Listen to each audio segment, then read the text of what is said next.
Mga kagabay, magandang hapon, magandang gabi, magandang umaga, magandang tanghali. Saan man tayo naroroon, anuman ang ating mga ginagawa, una at higit sa lahat, ating ialay ang ating mga sarili sa ating Panginoon. Sa loob lamang ng ilang mga sandali, ating damhin ang presensya ng Diyos. Sumas sa atin ang pagpapala, ang biyaya, ang pag-ibig at ang kapayapaan ng Ama, ng Anak at ng Banal na Espiritu. Nabubuhay at naghahari, iisang Diyos, magpas sa walang hanggan. Mga kagabay, sa kalendaryo ng Simbahang Katolika, panahon ngayon ng Kwaresma. Ang panahon ito, hindi katulad ng mga panahon sa iba't ibang mga bansa. Katulad sa halimbawa, sa Amerika, meron silang 4 na panahon. Ang spring, summer, winter, fall. At dito sa ating bansa, sa Pilipinas, may 2 tayong panahon. May 2 tayong klima. Ang wet season o ang tagulan at ang dry season o tag-init. Ngunit iba itong panahon na ayon sa mga kalendaryo, ayon sa kalendaryo ng simbahan. Ito ay ang Kwaresma. Hindi ito tag-init, hindi ito tag-ulan, hindi ito taglamig, hindi ito tag-inaw.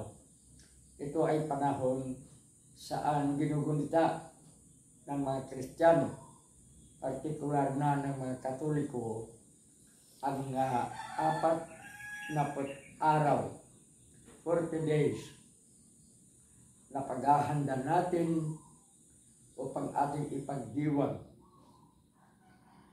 ang bahagi ng ating buhay saan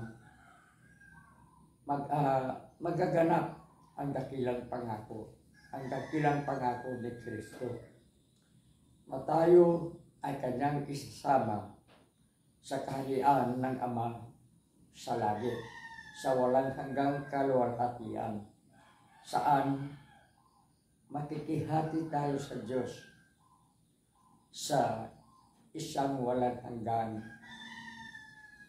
kaligayahan kung tayo ay papalarin na maisama ni Jesus sa kaharian ng Ama sa langit. Ang Kwaresma ay ang ating paghahanda. At alam naman natin na ang Kwaresma ay binubuksan ng tinatawag natin Ash Wednesday.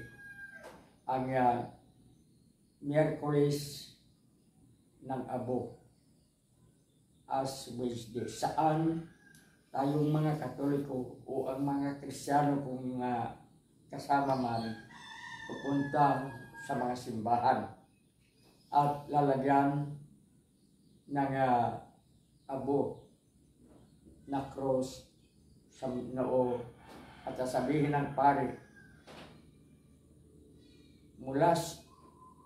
nagmula ka sa alabo ka babalik. Ano ang ibig sabihin nito? Alam nyo, mayroong isang awit na ang pangunahing titik nagsasabing, ang buhay ay parang isang awit lamang. May simula at may katapusan. Ngunit sa ating palagay, hindi naman tayo isang pastor, isang pari, o isang theologian. Mababaw ang ating pag-uunawa o pag-uusapan ang Biblia. Ngunit ating mababasa sa Biblia, sa Ebanghelyo ni Juan, Gospel of John. Alam naman natin, kung nagbabasa tayo ng Biblia, mayroong 4 na evangelista o gospel writer ang ating simbahan. Si Juan, si Mateo, si Marcos, at si Lucas. At ito ang sinabi sa isa sa mga gospel o sa Ebanghelyo ni Juan. Mahal ng Ama ang sanlibutan, kaya sinugo ang bugtong anak, at ang sino mang maniniwala o mananalig sa Kanya, magkakaroon, hindi mapapahamak, bagkus magkakaroon ng buhay na walang hanggan. Sa madaling salita, sinugo ang anak ng Ama upang iligtas sa kasalanan. Sapagkat noong mga panahon na yan, dahil sa kasalanan ng isang lalaki, ng isang tao, at ng isang babae, na siyang tinatagulyan natin mga biblical parents, buong sangkatawan, ang buong lahi ni Adan at ni Eva, nagiging makasalanan. Tayo ang lahi niyan. At dahil dito, sinugo ng Ama ang bugtong anak.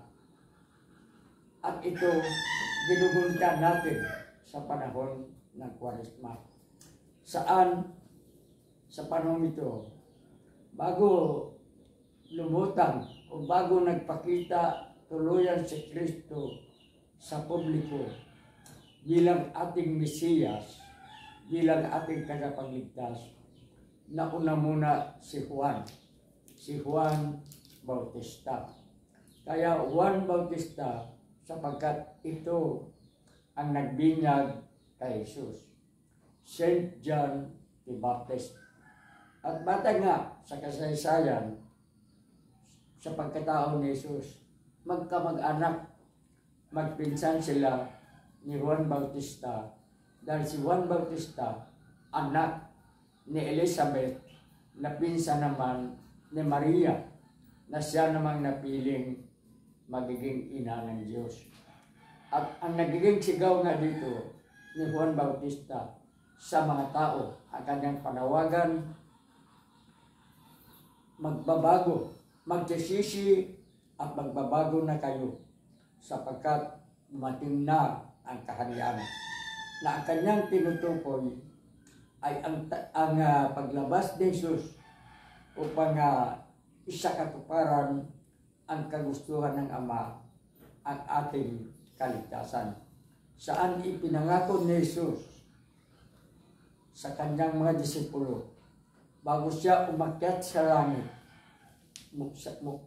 galing sa kanyang muling pagkabuhay, matapos siyang ipako at namatay sa krus, nadadalhin tayo, nagsasama niya tayo sa kaharian ng Ama sa langit.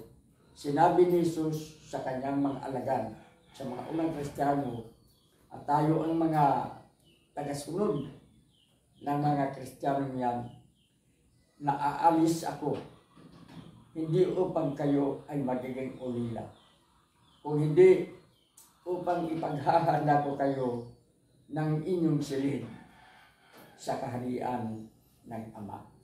Sa madaling salita, sa panahon ng Kwaresma, ginagawa natin ang pagsisisi ng ating mga kasalanan, ang paghingi ng kapatawaran, ang paggawa ng kabutihan,